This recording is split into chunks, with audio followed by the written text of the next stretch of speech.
Un saludo, estimada familia, les saluda de nuevo Carlos Chávez y en esta ocasión vamos a conocer más acerca de la familia vicentina y de aquellos que forman parte de ella. En esta ocasión conoceremos la vida y obra de San Vicente de Paúl, nuestro santo fundador. Vamos entonces. Amemos, amemos a Dios. Vicente de Paúl nace en un pequeño pueblo de Puy, en Francia, el 24 de abril de 1580. Su niñez la pasó junto a sus padres, Juan de Paúl y Beltrana de Moras, familia campesina. Vicente era el tercero de 6 hermanos. Desde muy pequeño era sumamente generoso en ayudar a los pobres. La modesta condición de su familia hizo que muy pronto el niño Vicente tuviese que contribuir con su trabajo de pastor de ovejas y de cerdos a la economía familiar, la cual se las arreglaba para llevar comida a la mesa todos los días.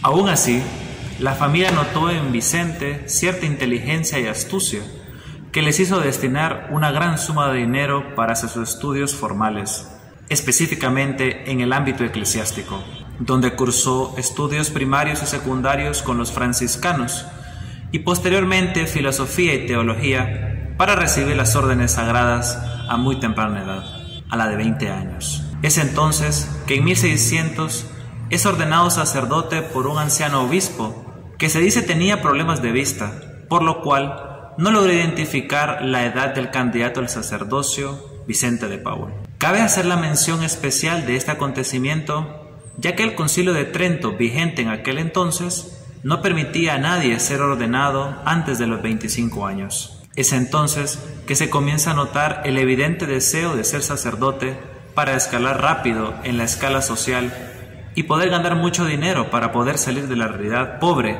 de la cual venía Vicente.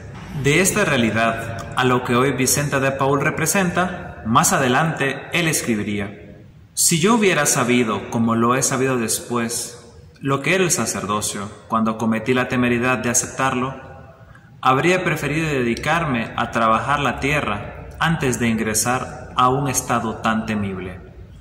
Habiendo logrado ya su meta personal a los 20 años, el ahora sacerdote diocesano Vicente de Paúl estaba listo para seguir escalando en su meta para ganar mucho dinero y lograr su retiro a los 29 años, como lo expresó en más de una ocasión. Pero como hemos visto, la vida de los santos se ve modificada por uno o varios eventos que marcan sus caminos y les da un gran giro a la vida que ellos buscaban, hacia aquella que Dios les está llamando y pidiendo.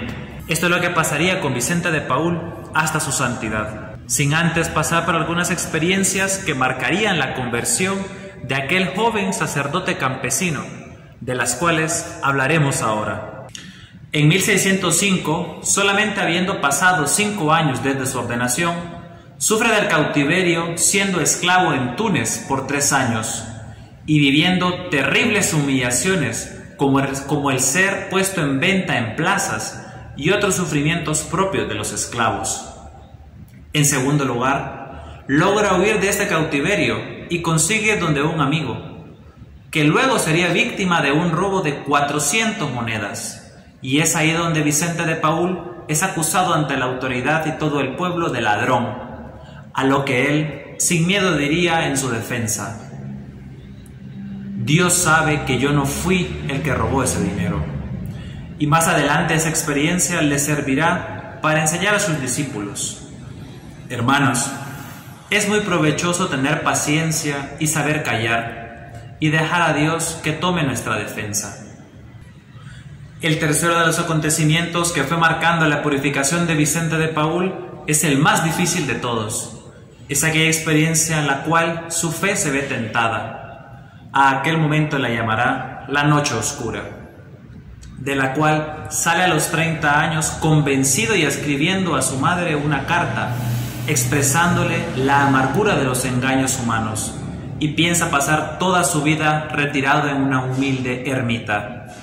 En este lugar cae a los pies del crucifijo, consagra su vida por completo a la caridad, para los necesitados y su servicio, y a la luz renace en su espíritu Y es entonces cuando empieza su verdadera historia gloriosa.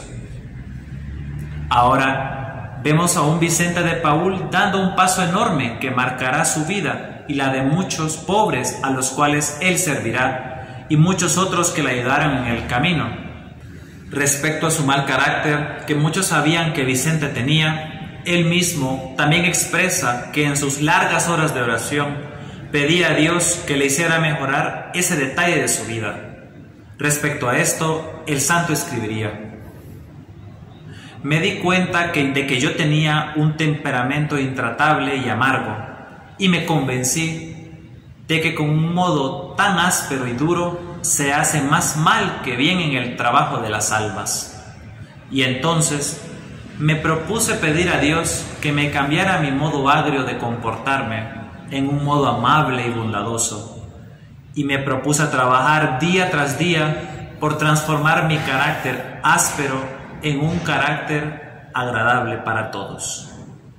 Seguimos caminando con el paso de los años al lado de Vicente de Paúl, y es en 1612 que este hombre sustituye a un sacerdote que estaba por entrar a la congregación de oratorio, a la cual Vicente de Paúl había sido invitado a pertenecer, pero por diversas razones había rechazado esta invitación. Es aquí en Clichy que comienza su trabajo cercano con los pobres campesinos de este pequeño pueblo, enseñándoles el catecismo. Repara el mobiliario de la iglesia por primera vez, siente que está ejerciendo el ministerio sacerdotal, establece la comunión mensual e intenta un pequeño seminario. Más adelante, un hecho muy importante que marcó la vida de Vicente de Paúl es en el momento en el cual su amigo Berule, que soñaba grandes cosas para Vicente de Paúl, consigue que lo nombre director espiritual de la familia de Gondi, familia muy pudiente e importante en la Francia de aquel entonces, ya que poseían diversas propiedades, las cuales visitaban frecuentemente para recaudar las cuotas, entre otras cosas. Es así como en tantas visitas que la familia Gondi y Vicente de Paúl realizaban, ellos eran testigos del abandono espiritual que la gente del campo sufría, tanto así que no eran capaces de recibir los sacramentos necesarios para su vida de fe, porque aquella gente no había sido instruida para hacerlo de manera correcta. Sucede ahora que a inicios de 1617, Madama de Gondi se siente cautivada por aquella realidad que se vive en sus tierras, y aquello es el motor para que ella misma se ponga en disposición del Padre Vicente, es decir, lo que se debe hacer ante la realidad que estamos viendo, ante la necesidad.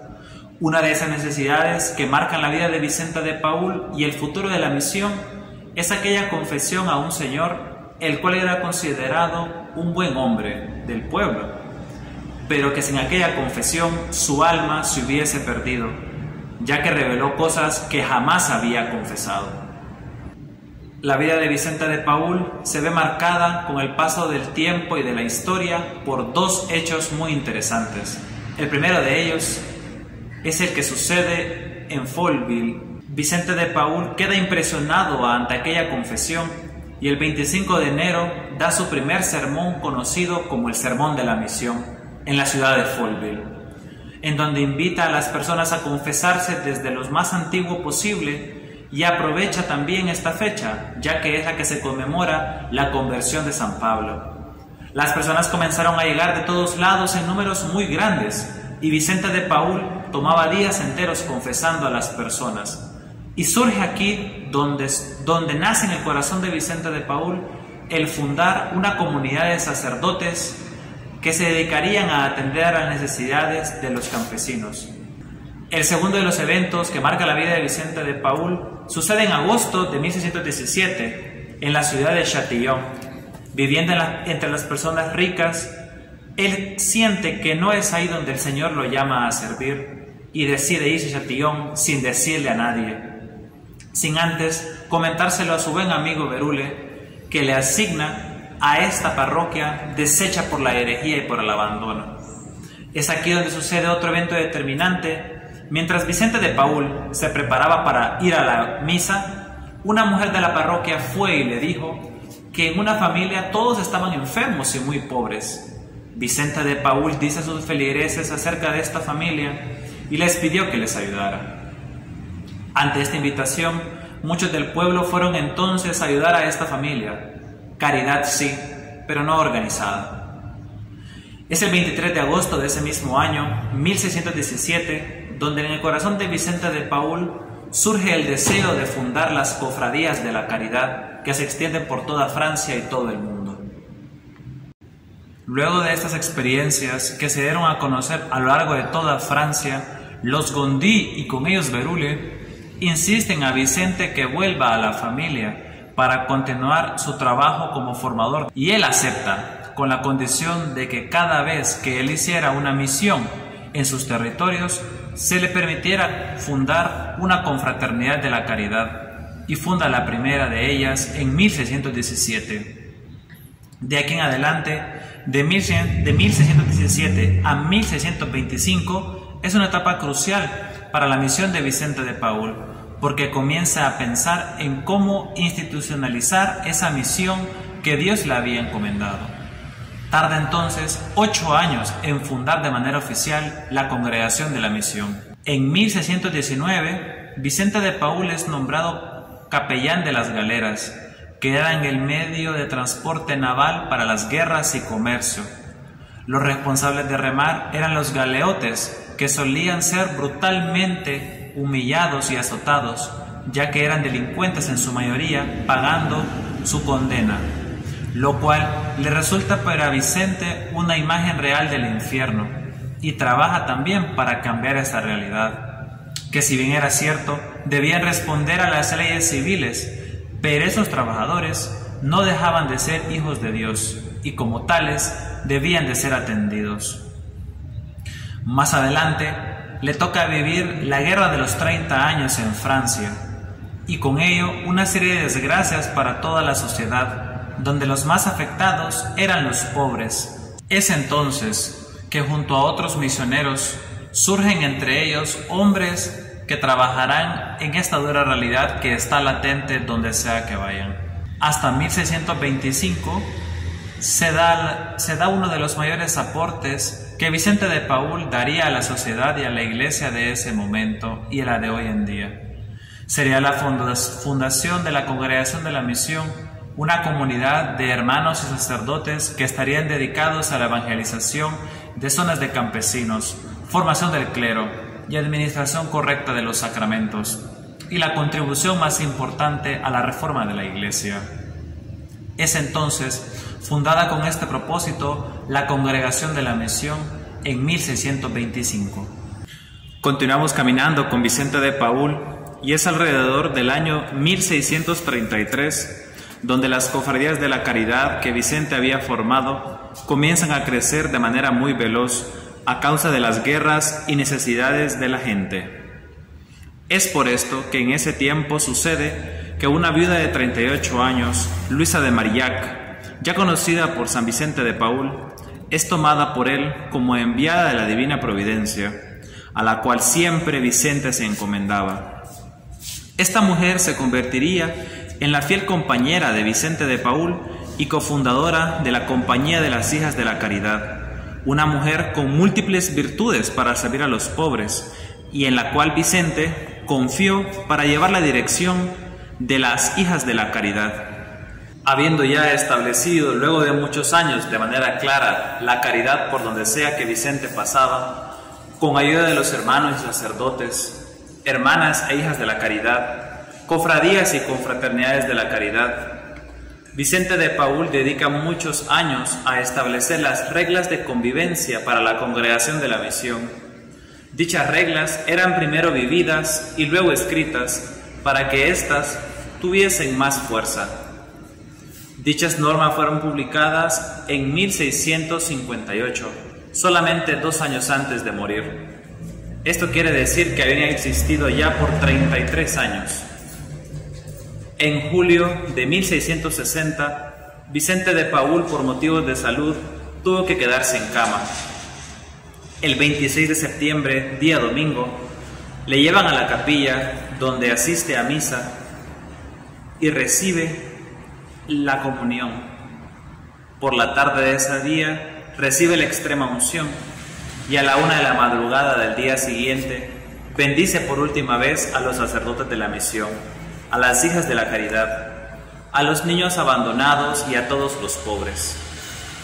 En esa misma mañana del 27 de septiembre, sentado en su silla, rodeado por sus cohermanos quienes le ayudaron con sus oraciones, Vicente de manera tranquila muere a sus 80 años.